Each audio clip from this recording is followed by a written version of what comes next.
Hebrai unsom pani chang khatlik chang ni zanina khathian thu mai kha tu chu cross thu ti thui mangin pathian thu kan ngai thadon ani Hebrai unsom pani chang khatlik chang ni na chuti chuan chungpui na satak ang clear tu ten min hual vel wang hian min tin no kapiang le sual ke mania be khat chui da ve ang u tini suwa kan rin na siam tu le tifam kim tu lam chu enin kan mai thlan siam na tu oma hian chel takin thlan se ang u ani chuan ma him na oma wang chuan mual khom na chungai le pin cross chu tuara pathian lal thu a ding lama khian an thu ta a Galatia bung chang som le palina Galatia bung chang som palina pathian thu ilomai thak chun samam kero chuan kanal pai suwa Krista cross lo chu ka chuan lo tu zia mai chu chumizara chuan khovel hi katan khen be inom ta ke ko khovel tan khen be in ka omani lalpana thu kan satan mal som ro se amen chung trai u lalpa kan pathian chumung ber zani nai ko shan ho te zale taka nangma fakle choi moya I thu te ngai thale te tura hun tra mit pe ko wa min lom thu kan rila che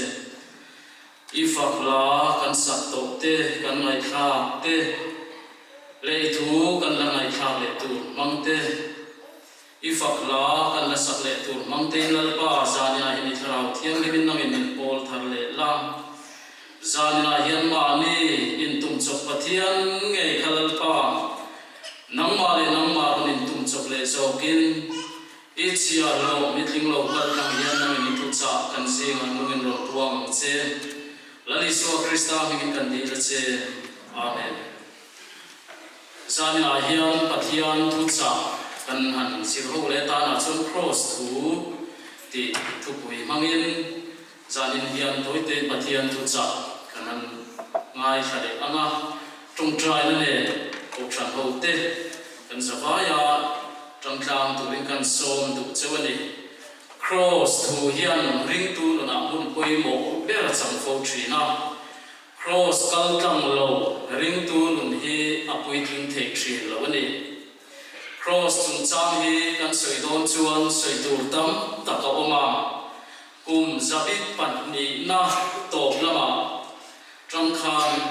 Christian ten chin chiana tan cross hi an lo mang to thina pathian mangai na entir na tan te lali suan le ni ti entir na tan te an lo mang thri chin chiana atana an mandan history hi thui tak soi tu a omani cross chung cha hian amai ro chu zanina chuan chulam chu kan chui lo wanga cross athil lo lang le ring tu na poi mo na tar lam zanin hian kan tum don ni cross tu hi kan thungai kha mun bol ta po ani anga abel po kan bel ve to ni amai ro chu ponga kan kal lai te kan thut lai te po kan hriat non fo turani awangin zanina po hian kan ngai tu ho le don ani ama sapera chuan cross hi mual tho na mun ani tun ma cross an mandan zir tu te chuan BC parukna vera tangkhan hetiam shrem na hi an mangtran ni in an soya saltam te le ramdam mi te shrem nan cross hi an mangtri na ni misual shrem na chuan cross in ken be hi ana ber le amwal tho tha berangai ani a ara tha te mawangin kum zabi palina edi zathu zali le somthum pasari khan rom emperor augustina a constantine khan ati top tahiala cross in ken be hi engwangin nge mual tho takati na pathianin min kan suana ta na ron than kher le mi thapa ngai thi dan poni lo ale pek om to mia lo khopa shem namol tho pho tha ber aron tram sat mai hi eng wang nge niam cross kom zo tur hian mual pho angaya mi ten dong le chek sol soi chiat le musitin re kan tur na ngai chu nun chu kan pal tang theina turin kan tan example bin pe am el se le lal tiang an ken tiram lal puan an sin tiram juda te lal tin lali suwa khanau elani an dung sui tu te po hian mual pho na le musik na te hi kan kal pel thei bik lo he hi kan tor tu le ring tu te na be tlap trin ani ti zan a hian kan shria thar apoi mo le ni apatina chuan cross chu tor na hunani tiro cross chu tor na hunani cross a in ken be hi an thi ngal mai lo wangin rei tak na tu ben anom trin isua po khan dar karu vel zing dar ko tang klai dar tum thleng vel kan thi si lo khan soi sakin a omani rom sipai te hi sipai chakle huai sen thi sena tui halen e mai nia isua an vuak na free sual kha fi thata mai lali suwa vuak na tura ta na abi ka siam ani anti chutiang chuan lali suwa kha an fuwa ti sa an vuak hian akak lai the ni anti cross in khai kan hian an te lama ra chang tu a om lo fa an ku lama an khen beta an chang thi vak bok si lawa chuwang chuan shom takina loma tuya an tuya hal huam huama an cha ngoi thina ni cross a khen be te hi chutiang chuan lali suwa chu alu a thi zoi khopa ring lu khum tirin an soi sa khovel ya chunga om zong siam tu chuan katuya hale tin asiam mi thing te na chon khongai na dil ngoi ni amaro chu musik takin zuthur ata an lafar suyam nangle ke ya ta na tor na hian le lo re ni tro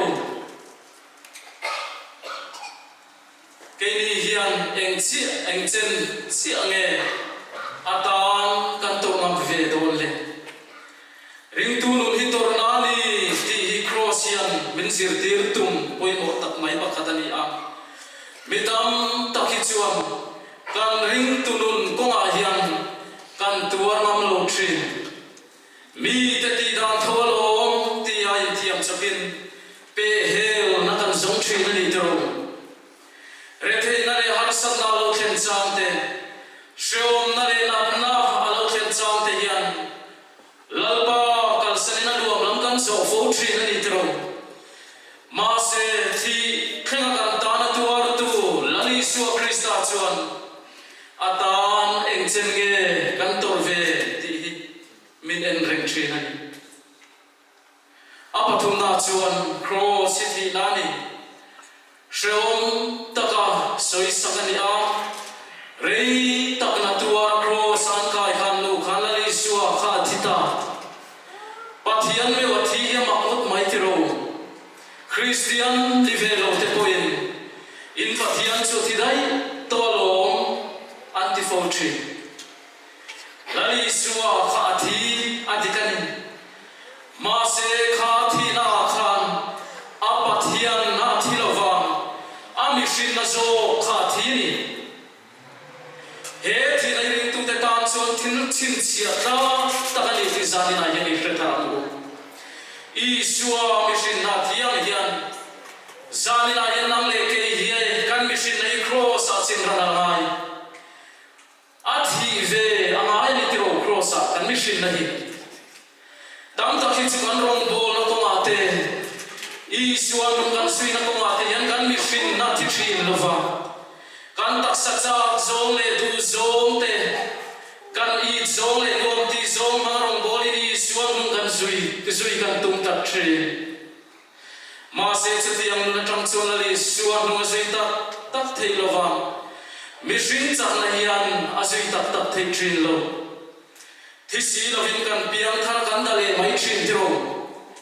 amarual khen bia kanom lo chuan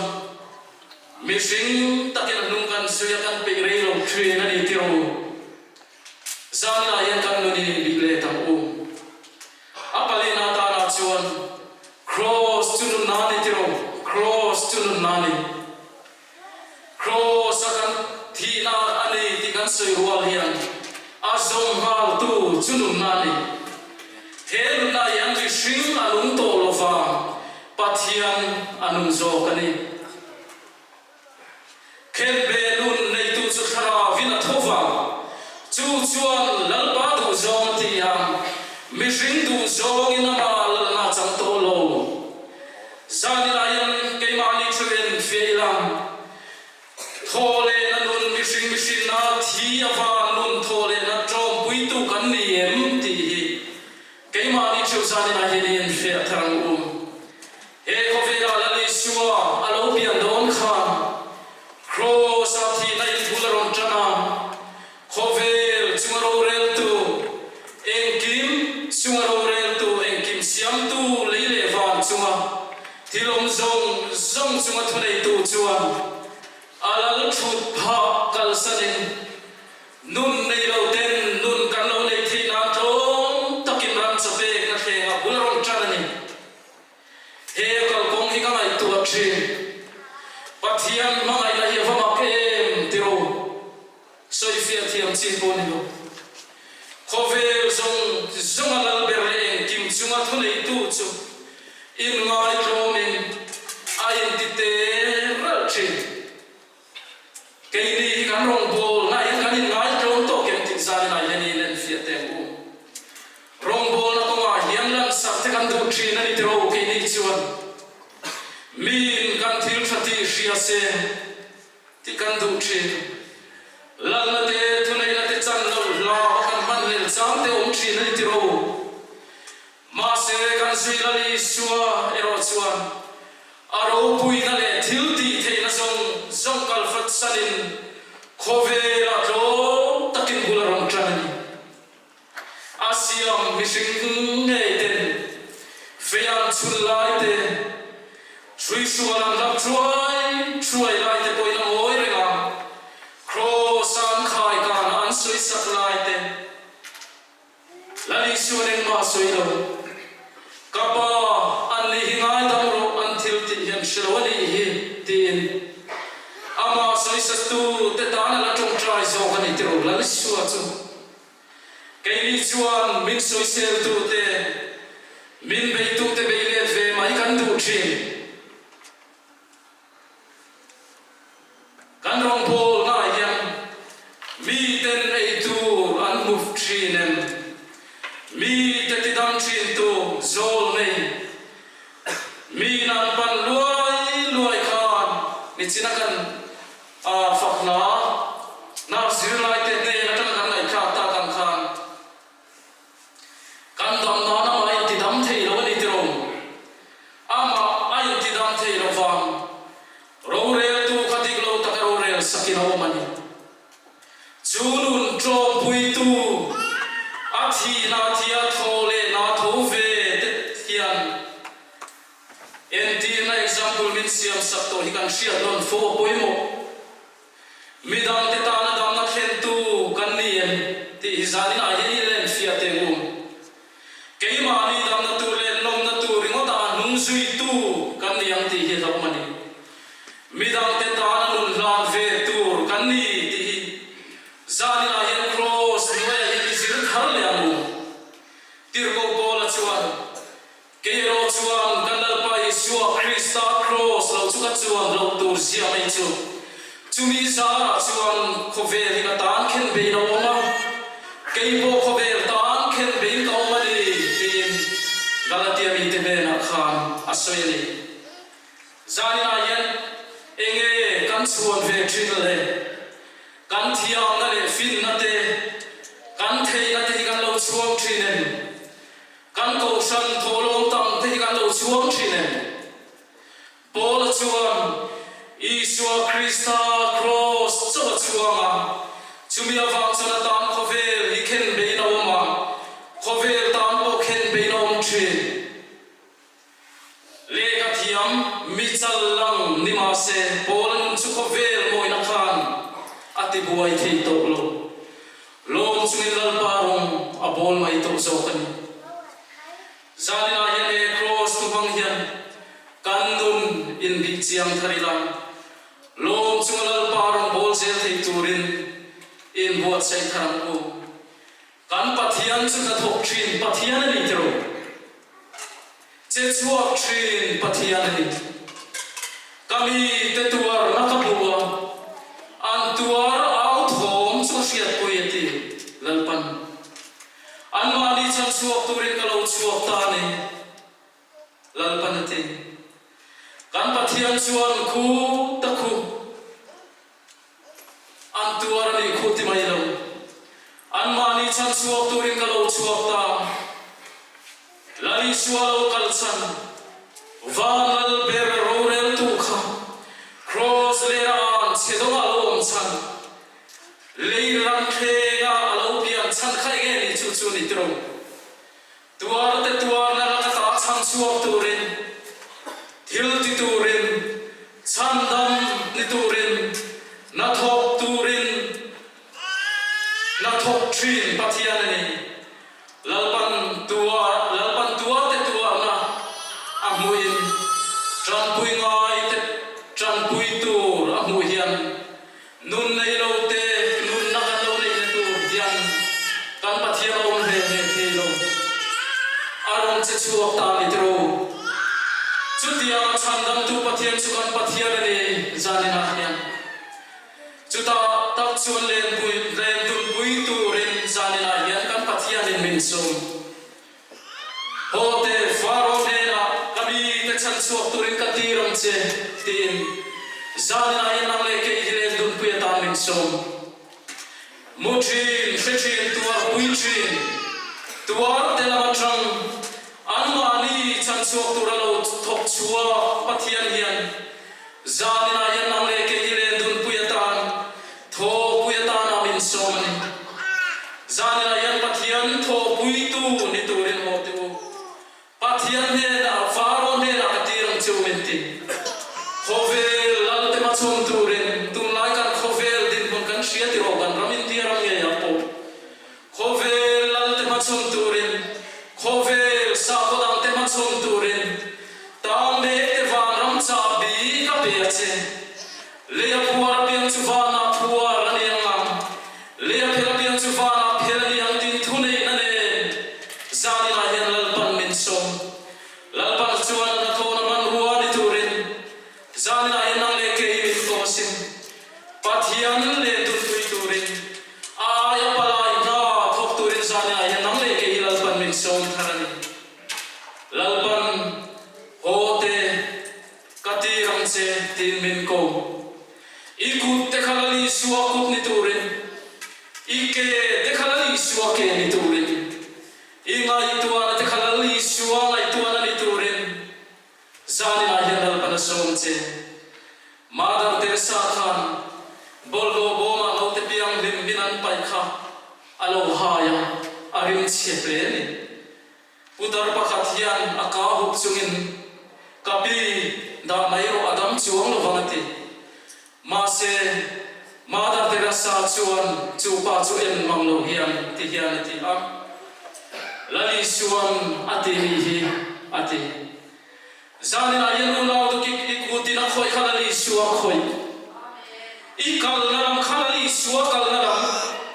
I bel naram khalali chuwa bel naram ali VEN chutiang ni tur chuan hote katirang se tin nangle ke hilal ban men ko ne